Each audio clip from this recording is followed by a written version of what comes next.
আসসালামু আলাইকুম। আমি ডাক্তার সাদিকুল ইসলাম তালুকদার।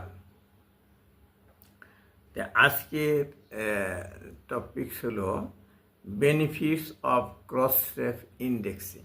এটা হলো মেডিকেল এডুকেশনের একটা পার্ট। বিশেষ করে যারা আমরা রিসার্চ করি, মেডিকেল সায়েন্সে রিসার্চ করি, আর্টিকেল লিখে আর্টিকেল পাবলিশ করি এবং জার্নাল এডিট করি, জার্নালে আর্টিকেল পাবলিশ করি, তাদের জন্য বিশেষ করে, এবং যারা তা করেন না, ভবিষ্যতে করতে ইচ্ছুক, তাদের জন্য শিক্ষণীয় একটি বিষয় benefits of cross ref indexing. তো আমি মূলত প্যাথোলজিস্ট। আমি প্যাথোলজিতে এমফিল করেছি 1995 সনে। প্যাথোলজির শিক্ষক ছিলাম এবং সরকারি চাকরি থেকে অবসর নিয়ে এখন বেসরকারি মেডিকেল কলেজ হাসপাতালে প্যাথোলজি বিভাগীয় প্রধান। এখন আমার একটি এক্সপার্টনেস হলো আমি মেডিকেল জার্নালের এডিটর হিসেবে দীর্ঘদিন কাজ করছি। আমি সেই 2000 সনের আগ থেকেই আমি মেডিকেল কলেজ জার্নালের এডিটর। তা আমি সেই হিসাবে এবং বর্তমানেও আমি 3টা জার্নালের এডিটর, একটাতে চিফ এডিটর এবং আর 2টাতে অনলাইন এডিটর। তো এই হিসাবে আমাকে অনেক কাজ করতে হয় এবং আমি মোটামুটি বেশ অভিজ্ঞতা অর্জন করেছি। এই জন্য আমার সাথে অনেক রিসার্চারই কাজ করেন। আজকে যে টপিকটা নিয়ে আসলাম, ক্রস রেফ ইন্ডেক্সিংয়ের উপকারিতা কী। মানে ইন্ডেক্স হলো, আগে তো জানতেন আমরা যখন ডিজিটাল ছিলাম না তখন লাইব্রেরি ছিল, ফিজিক্যাল লাইব্রেরিতে বিভিন্ন বই, পুস্তক এবং জার্নাল রাখা হতো। তো ওইটা আবার লিস্ট করা হতো ইন্ডেক্স করে, যে কোন কোন জার্নাল আছে, কোন কোন বই আছে। তো এই যে লিস্ট আকারে তথ্য দেওয়া থাকতো, যারা রিডার তারা খুঁজে খুঁজে বই পড়তো। এইটাই হলো ইন্ডেক্সিং। আমার একটা বইয়েরও কিন্তু ইন্ডেক্স থাকে, অনেকগুলো গল্প থাকে, বাম দিকে একটা ইন্ডেক্স লেখা থাকে বা সূচিপত্র। তাহলে কোন পৃষ্ঠায় এই গল্পটা আছে এর একটা ইন্ডেক্স থাকে। এরকমই যে একটা বিভিন্ন হাজার হাজার জার্নাল একটা ডিজিটাল লাইব্রেরিতে থাকে, তাদের তথ্য থাকে, তাদের ডাটা মেটাডাটা থাকে, সেগুলিও এক ধরনের ইন্ডেক্সিং। এখন এই ইন্ডেক্স করা থাকলে তাহলে সুবিধা কী? বিশেষ করে যদি আমি ইন্ডেক্সিংয়ে কিন্তু অনেক অথরিটি আছে, অনেক মিডিয়া আছে, যেমন পাবমেড, ক্রসরেফ, এগুলি। তাহলে ক্রসরেফে ইন্ডেক্স, বিশেষ করে আমি ক্রসরেফ নিয়ে আপনাদের সাথে কথা বলবো। এই ক্রসরেফে ইন্ডেক্স থাকতে সুবিধা কী সেটা আর কি আমি বলতে থাকি, তাহলে বুঝতে পারবেন। প্রথমে হলো হোয়াট ইজ ক্রস রেফ, যে জিনিস নিয়ে আলাদা করছেন। যে ক্রস রেফে আমি ইন্ডেক্স করবো আমার জার্নাল, যেমন দিনাজপুর মেডিকেল কলেজ জার্নাল, শহীদ Syed Nazrul Islam medical college journal, যেমন এই জার্নাল অফ হিস্টোপ্যাথোলজি অ্যান্ড সাইটোপ্যাথোলজি, এইগুলি কিন্তু আমি তাদের এডিটর। তাহলে এইগুলি ক্রস রেফে ইন্ডেক্স আছে। তাই এটা সুবিধা কী হয়েছে দেখেন। তাহলে কি হয়, এই ইন্ডেক্স করলে কি হয়, ডিওআই রেজিস্ট্রেশন। ক্রস রেফটা কি আগে সেটা জিজ্ঞেস করছি। ক্রস রেফটা হলো ডিওআই রেজিস্ট্রেশন এজেন্সি। এটা একটা বোঝার ব্যাপার আছে।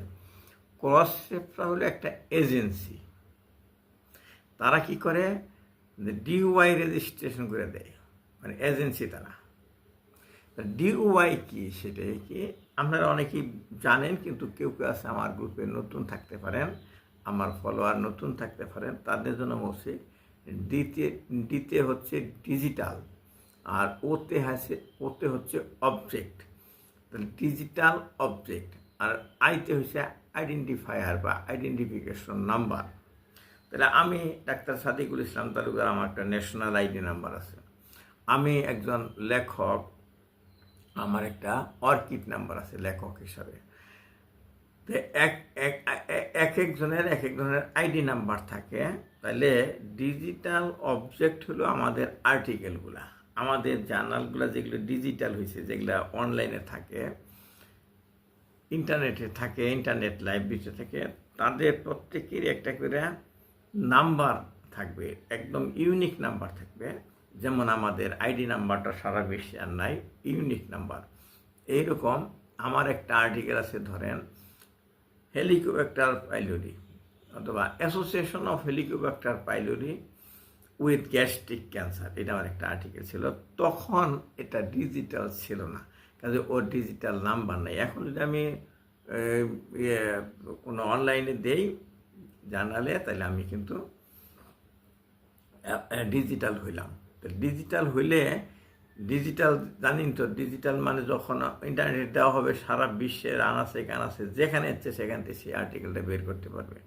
তাহলে তার একটা নাম্বার থাকবে, ইউনিক একটা নাম্বার থাকবে। ওই নামে যদি হেলিকপ্টার পাইলে হাজার হাজার থাকে, ওইটা আমার আর কি, এইরকম একটা নাম্বার। তো এই নাম্বার ফেরানোর জন্য তো একটা এজেন্সি দরকার হয়। যেমন আমাদের এক সময় ন্যাশনাল আইডি খুব সম্ভব 2009 সনে আমাদের হয়, ডিজিটাল হয়, ন্যাশনাল আইডি পরে।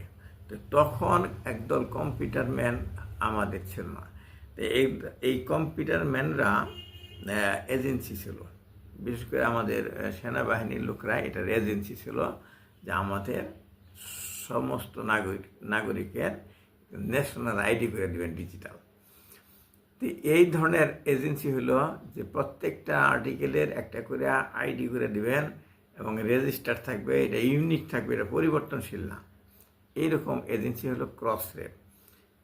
ক্রসরেফ প্রোভাইডস পারসিস্টেন্ট আইডেন্টিফায়ার। এটা পারসিস্টেন্ট, এটা থাকবেই, এটা একবার করলে এটা থাকতেই থাকবে, এটা বেনিশ হবে না। আর কী হবে, ইউজড ইন স্কলারলি পাবলিশিং, যেগুলি আমাদের স্কলারলি পাবলিশিং, যেমন আমরা স্কলার যারা আছে, রিসার্চার, তারা কিন্তু স্কলার। তো এই ধরনের যারা স্কলার আছে তারা যে সমস্ত পাবলিকেশন করে, তারা ব্যবহার করে এই ডিইউআই। তো আপনি কি একজন স্কলার, আপনি কি মেডিকেল রিসার্চার, তাহলে আপনার দরকার ডিইউআই। যেমন আপনার একটা অর্কিড নাম্বার আছে, অর্কিড আবার কি হয়তো বোঝেন না অনেকে, অর্কিড হলো ওপেন, ওতে ওপেন, আর আরে হলো researcher, open researcher, open researcher and contributor, সিতে হলো কন্ট্রিবিউটর। তাহলে ORC মানে ওপেন রিসার্চার অ্যান্ড কন্ট্রিবিউটর। আইডিতে আইডি নাম্বার, আইডেন্টিফিকেশন নাম্বার। তাহলে অর্কিড হলো আপনি একজন লেখক হিসাবে আপনার একটা আইডি, সেটা হলো অর্কিড নাম্বার। তাহলে আপনি যদি একজন লেখক হয়ে থাকেন, আপনি যদি আর্টিকেল লেখেন, আপনি আর্টিকেল পাবলিশ করেন, তাহলে আপনার জন্য একটা অর্কিড নাম্বার থাকে।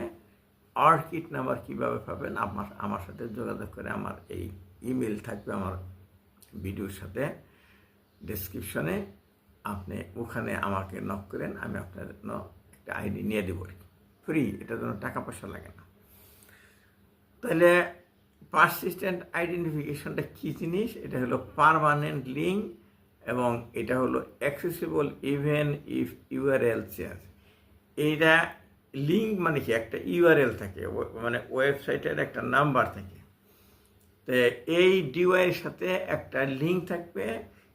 এই লিঙ্কটা যদি পরিবর্তন হয়, ধরুন এক সময় ওয়েবসাইটের নাম একটা ছিল এই যেমন দিনাজপুরে হয়েছে M Abdur Rahim medical college, ওয়েবসাইটের নাম ছিল। কিন্তু পরে আবার এটা হয়ে গেছে, প্রথম ছিল দিনাজপুর মেডিকেল কলেজ, পরে মাঝখানে হয়েছে M Abdur Rahim medical college, তারপরে হয়েছে আবার দিনাজপুর মেডিকেল কলেজ। এই যে পরিবর্তনশীল হলো, এদের ওয়েবসাইটের অ্যাড্রেসও পরিবর্তন হয়েছে, কিন্তু ডিইউআই নাম্বারটা পরিবর্তন না। এখন শুধু যখন ওয়েবসাইটের অ্যাড্রেসটা পরিবর্তন হয়, লিঙ্কটা পরিবর্তন হয়, ওই লিঙ্কটা ওর সাথে অ্যাসোসিয়েটেড করে দিলেই হলো, আর কিছু না। ডিইউআই নাম্বার থাকবেই, যখনই এটা পরিবর্তন হবে বা ড্যামেজ হবে তখন এটার সাথে লাগিয়ে দিলেই হলো। আর এটা কে করে দেবে অথরিটিকে? এটা হলো ক্রস রেপ। তাকে রিকোয়েস্ট করলে সে এই লিঙ্কটা পরিবর্তন করে দেবে। এবং এটা রিলায়েবল একটা সাইটেশন। আমরা তো সাইটেশন যখন দিই, রেফারেন্স দিই, তখন এক ধরনের নিয়ম আছে, হার্ডবার স্টাইল, তারপরে ভ্যানকুভার স্টাইল, পাবমেড স্টাইল, এরকম নিয়ম আছে। যত নিয়মই থাকুক ওগুলি একটা লম্বা লম্বা আছে। যেমন প্রথম অথারদের নাম লিখতে হয়, তারপরে ধরেন যে এই ভ্যানকুভার স্টাইলের কথা বলছি, টাইটেল অফ আর্টিকেল লিখতে হয়, তারপরে জার্নালের নাম লিখতে হয়, তারপরে ইয়ার কত, তারপরে ইস্যু কত, তারপরে পেজ নাম্বার কত, এরকম লিখতে হয়। তো দেখবেন যে নানান রকম স্টাইল আছে। এইগুলি হলো পরিবর্তনশীল। এবং এই যে ডিওয়াই নাম্বার হলো ছোট্ট একটা নাম্বার, এই কয়েক ধরেন যে 20-25টা ডিজিটে, এইটা পরিবর্তনশীল। এটাতে ক্লিক করলে দ্রুম করে সেই যেখানে এই আর্টিকেলটা আছে সেখানে চলে যাবে। এই জন্য এটা একটা রিলায়েবল সাইটেশন। এই জন্য আমরা যখন আর্টিকেল জমা নেই তখন যদি রেফারেন্সগুলোতে ডিওয়াই নাম্বার থেকে আমরা বেশি পছন্দ করি, সহজে এটা বের করা যাবে খুঁজে। অনেকগুলো আর্টিকেলের রেফারেন্স দিয়েছেন, সেগুলো আমরা খুঁজেই পাই না। আপনি কীভাবে পেয়েছেন জানি না, খুঁজে পাওয়া যাচ্ছে না। নেক্সট হলো ওই ক্রস শেপে ইন্ডেক্স থাকলে হয় কি, ডিসকভারেবিলিটি হয়। এটা ডিসকভার করা যায় কীভাবে? Indexed in Google scholar, Scopus, web of science. তাহলে গুগলে আমি যদি ক্রস শেপে আমার ডাটা, আমার মেটা ডাটা সাবমিট করি এবং এইটা রেজিস্ট্রেশন করি ডিওয়াই নাম্বার দেওয়া, এইটা আমার গুগল স্কলার আরও বড় বড় ধরেন যে এই আছে, ইন্ডেক্সিং অথরিটি আছে, Google scholar, Scopus, web of সায়েন্সে চলে যায়। এটা ওইখানে সার্চ দিলেও আপনার আর্টিকেল আসবে, যেহেতু ওইটা ক্রস শেপে লিঙ্ক করা আছে। আরেকটা হলো ইমপ্রুভ, যেমন আপনার যারা বাংলা জলে ইন্ডেক্স করছে, তারা বাংলা জল আবার করছে কি, লিঙ্ক করছে ইয়ের সাথে, ক্রস শেপের সাথে। কাজে বাংলা জলে যারা ইন্ডেক্স করছেন তারা কিন্তু ক্রস শেপেও সার্চেবল হয়ে গেছেন। এইরকম আর কি, যারা ওই ক্রস শেপে ইন্ডেক্স করবেন তাদের আর্টিকেলগুলা এই Google scholar, Scopus, web of সায়েন্সে চলে গেল। আর ইমপ্রুভ ভিজিবিলিটিটা ইমপ্রুভ করে যখন আপনি আপনার নিজস্ব ইয়েতে রাখবেন, ছোটোখাটো ইন্ডেক্সে রাখবেন, তার চেয়ে এটা ভিজিবল বেশি হবে। তাহলে অন্যান্যগুলোর চেয়ে ক্রস শেপে রাখলে ভিজিবিলিটি বেশি হবে। আমি তো জানি আপনার আর্টিকেল বেশি বেশি দেখুক, মানুষে বেশি বেশি পড়ুক। এটাই তো মানুষ আর্টিকেল লেখে, ওরা তো বন্দি করে রাখার জন্য না, ঘরে বন্দি করে না। তাহলে ইমপ্রুভ ভিজিবিলিটি। আর একটা হলো ইজি টু ফাইন্ড, খুঁজতে খুব সহজ হয়। যেটা যখন আপনি সার্চ দেবেন, যেহেতু বিভিন্ন জায়গায় আছে, Google scholar, Scopus, web search, এগুলো আছে, চট করে বের করা যায়। আর কীভাবে বের করা যায়? ওই ডিও নাম্বার পাইলে, ডিওআই নাম্বার পেলে এক ক্লিকে একবারে চলে যায় ফুল আর্টিকেলের সোর্সে আর কি। এখন সাইটেশন ট্র্যাকিং করা যায়, কিন্তু আপনার যে সাইটেশন করছে আপনার আর্টিকেলটা, এটা আরও বিভিন্ন জায়গায় সাইটেশন হয়েছে। কোন কোন জায়গায় সাইটেশন হয়েছে আপনি নিজেও সাথে সাথে আপনার যে সাইটেশন করছে তার খবর পেয়ে যাবেন। যেমন আমরা কয়েকদিন আগে, গত মাসে, আমাদের কিশোরগঞ্জের শহীদ সৈয়দ নজরুল ইসলাম মেডিকেল কলেজ জার্নালে আমাদের এক রিসার্চ পাবলিশ করছে। পাবলিশ করার পরে আমি এটা করছি কি, যখন টিওআই রেজিস্ট্রেশন করে ফেলছি, তার একদিন পরেই ইমেল আসছে, আমার কাছে আসছে, অথারের কাছে আসছে, যে যে আমার যে আপনারা যে রেফারেন্সটা দিয়েছেন, আমার যে রেফারেন্সটা আমার আর্টিকেলে, এর চেয়ে বেশি কার্যকরী হবে এর পরেরটা। তো আমার কাছে আসছে, তারপরে কাজে আপনারা কাইন্ডলি এইটা পরিবর্তন করে ওইটা দেন, মানে 9 নাম্বার পরিবর্তন করে 10 নাম্বার দেন, এরকম বললো। তা আমরা চট করে ওইটা ডিওয়াই নাম্বারতে দেওয়া আছে, তার ডিওয়াই নাম্বার সহ দিয়েছে, দেখি যে হ্যাঁ ওইটাই অ্যাপ্রোপ্রিয়েট বেশি। তখন আমরা দুইজনেই একাত্র ছিলাম। তো আমার ওই রিসার্চার জুনিয়র মানুষ বলছি, এই জানলো কীভাবে যে এত তাড়াতাড়ি যে আমি এটা তার রেফারেন্স দিয়ে, এর বাড়ি আবার সৌদি আরব। সৌদি আরব থেকে জানলো করে যে আমি বলছি যে এই যে এইটা যে ইয়েতে চলে গেছে ক্রস রেপে যাওয়ার সাথে সাথে উনি ট্র্যাক করে ফেলছে যে ওনার আর্টিকেলটা কে কে রেফারেন্স হিসাবে দেয়, ওনার ওইটা ওই সাথে লাগানো আছে অর্কিড হিসাবে, ওনার আইডিতে কিন্তু অর্কিড আছে উনি লেখক হিসাবে। কাজে যাদের আছে তাদেরকে চট করে আইডেন্টিফাই করে ফেলে আর কি, ওনার কাছে রিপোর্ট আসছে। কাজে আপনি এরকম একটা ইম্পর্টেন্ট হয়ে যাবেন। আপনি যে আনাচে কানাচে যেখান থেকে দেখুক, আর যারাই এটা রেফারেন্স হিসেবে ব্যবহার করুক, যেমন আমি প্রথম যেগুলো ব্যবহার করছি অনেকেই কিন্তু রেফারেন্স হিসেবে ব্যবহার করছে, কিন্তু আমি জানি না, তখন আমার অর্কিড ছিল না। যখন ওর অর্কিড আছে, আমার আর্টিকেল পাবলিশ হওয়ার সাথে যোগাযোগ করতেছে অথাররা এবং বিভিন্ন authority. Interoperability integrates with Orchid. তাহলে এই যে যারা ক্রসরেপে আর্টিকেল পাবলিশ করেন এবং অর্কিড আছে, তারা এই অর্কিডগুলাকে তারা ইন্টিগ্রেট করে ওই ক্রসরেপ। আপনার অর্কিড লেখা সার্চ দিলে আপনার যদি 40টা আর্টিকেল থাকে, 40টা আর্টিকেল সাথে সাথে বের হয়ে যাবে। এটা হলো ইন্টিগ্রেট উইথ অর্কিড। আবারও পড়ি, এটা কী হবে, ওপেন রিসার্চার অ্যান্ড কন্ট্রিবিউটর। আমি ওপেনলি লেখালেখি করি, আমার লেখা ওপেন সারা বিশ্বে, এই জন্য ওপেন রিসার্চার। আমি গবেষণা করে আর্টিকেল লিখছি, ওপেন রিসার্চার হলো। আর আমি কন্ট্রিবিউটর, আমি কন্ট্রিবিউট করতেছি, আমি সায়েন্সের জগতে আমি কন্ট্রিবিউট করতেছি, এই জন্য অর্কিড। ORC আইডি মানে identification number. Works across platform, ওই যে বিভিন্ন প্ল্যাটফর্মে ওইটা ওয়ার্ক করে। আরেকটা হলো মেটাডাটা শেয়ারিং। এখন আবার আরেকটা টার্ম আসলো মেটাডাটা, অনেকেই হয়তো বুঝতে পারবেন যে মেটাডাটা তো আমি বুঝি না। তাহলে যে আমার যেমন বায়োডাটা, মানে আমার সাদিকুল ইসলাম তালুকদার, আমার বয়স আছে একটা, আমার জন্মস্থান আছে একটা, আমার এডুকেশনাল কোয়ালিফিকেশন আছে, আমি মেরিড না আনমেরিড, আমার ফ্যামিলি মেম্বার কত, এগুলো আমার হলো বায়োডাটা। তাহলে এরকমই একটা আর্টিকেলের এরকম বায়োডাটা থাকে, আর্টিকেলের বিভিন্ন অংশ থাকে, যেমন আর্টিকেলের টাইটেল থাকে, আর্টিকেলের লেখক থাকে, মানে এর অথার থাকে, আর্টিকেলের অ্যাবস্ট্রাক্ট থাকে, আর্টিকেলের ইন্ট্রোডাকশন থাকে, আর্টিকেলের এরকম পার্ট থাকে, এগুলো হলো মেটা ডাটা। আবার আর্টিকেল একটা PDF আকারে থাকে, ওটা PDF-ও একটা মেটা ডাটা। তাহলে এই মেটা ডাটাগুলো শেয়ার করে আমরা কিন্তু সাবমিট করি মেটা ডাটা, আর ক্রসরেপে আমরা মেটা ডাটা সাবমিট করি। এই মেটা ডাটা ক্রসরেপ করে কি বিভিন্ন সার্চিং মিডিয়াতে দিয়ে দেয়। এই মেটা ডাটা যেই সার্চ করবে, যে অংশটা সার্চ করবে, আপনার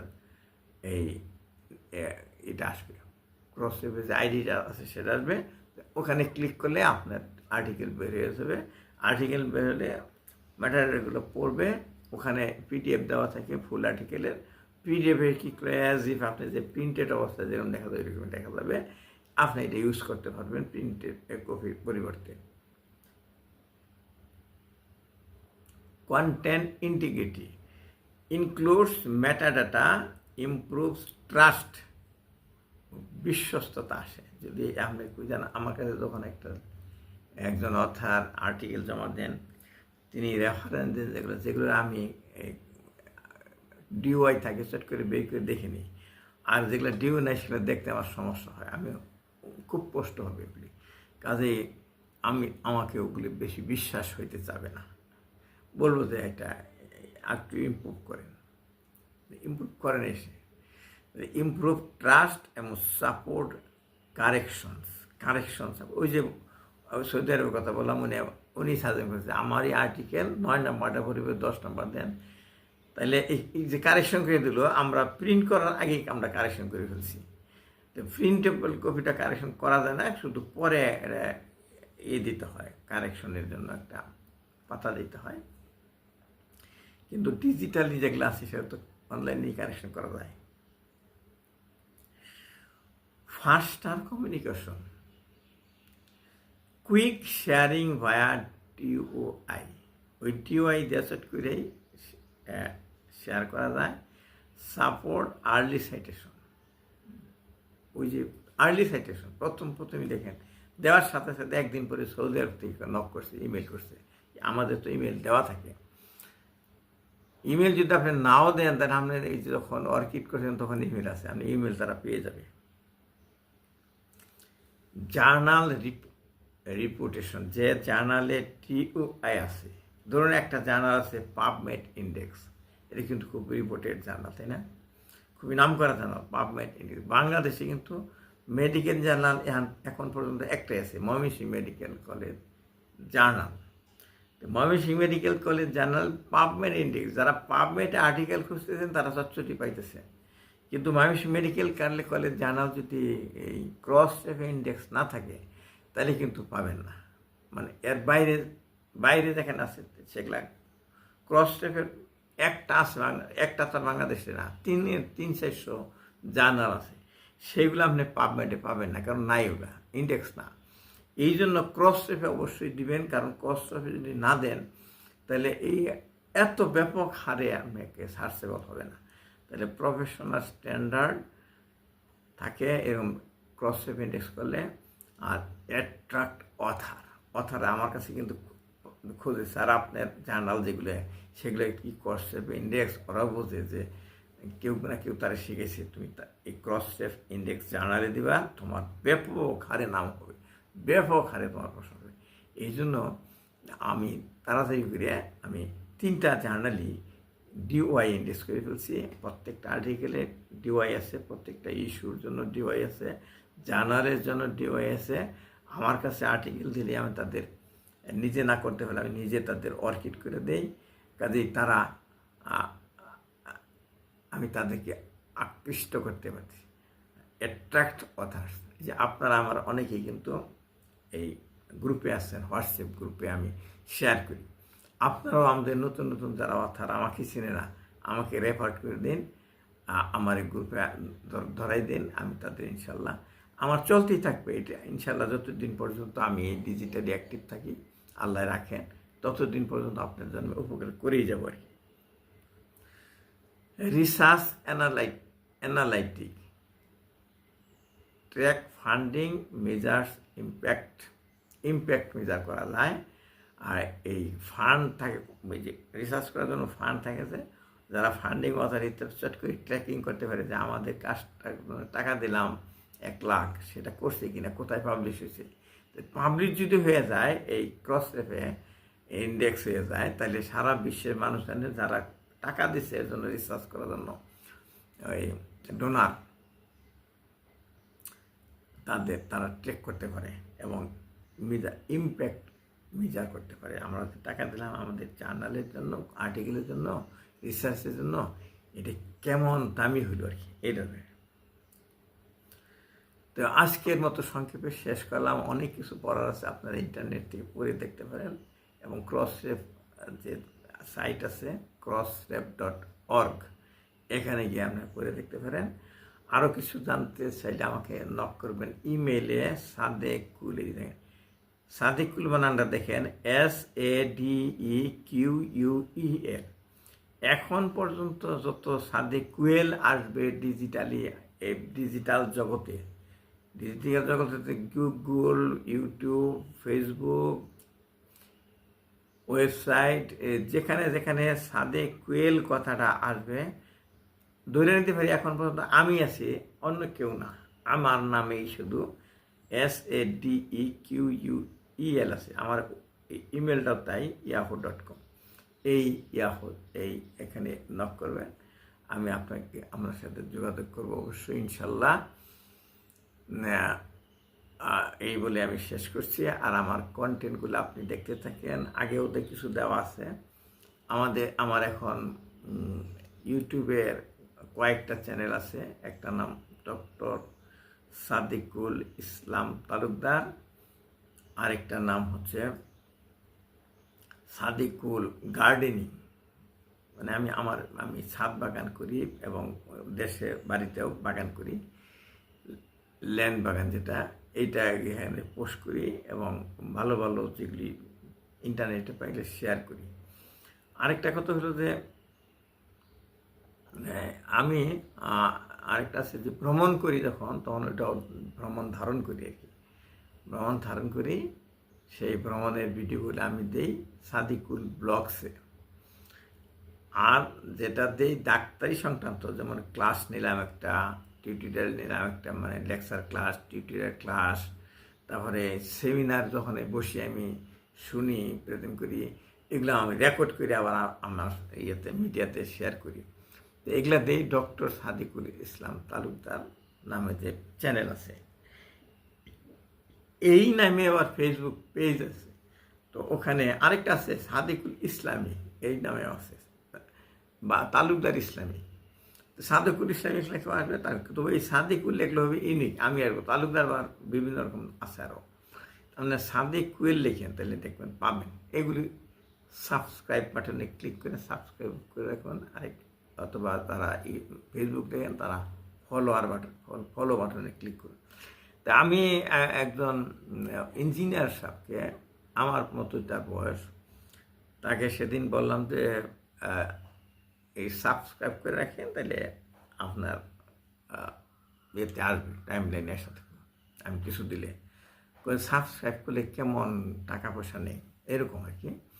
তখন বুঝলাম যে অনেকে আছে সাবস্ক্রাইব করে না টাকার ভয়েও, কিন্তু সাবস্ক্রাইব করতে টাকা লাগে না। মানে যেমন বিভিন্ন বই, জার্নাল সাবস্ক্রাইবার যারা আছে, তারা যখন সাবস্ক্রাইব করে রাখেন, ওই 6 মাস পর পর তাদের আসে, ওটা হলো তারা সাবস্ক্রাইবার হলো ওইটা। কিন্তু আমাদের যে যে ইউটিউব, ফেসবুক, এখানে যেগুলো আছে, এগুলো সাবস্ক্রাইব করতে টাকা লাগে না, ফ্রি। আপনি শুধু ক্লিক করে রাখবেন, কোনো টাকা পয়সা নেবেন না, বরঞ্চ আপনার কাছে এই সমস্ত ভালো ভালো আর্টিকেলগুলো আসবে, ভালো ভালো কন্টেন্টগুলো আসবে। তো আপনারা যারা দেখলেন কমেন্ট করবেন, লাইক বাটনে ক্লিক করবেন, তাহলে বুঝতে পারবেন আপনারা পড়তেছেন, জানতেছেন। আর শেয়ার করবেন আপনাদের বন্ধুদেরকে, বিশেষ করে গ্রুপে, যে গ্রুপে আপনার ডাক্তার আছে, রিসার্চার আছে। তা এই বলে শেষ করছি। আমি আবারও বলছি, আমি ডাক্তার সাদিকুল ইসলাম তালুকদার। আমার জন্য দোয়া করবেন। আসসালামু আলাইকুম, আল্লাহ হাফেজ।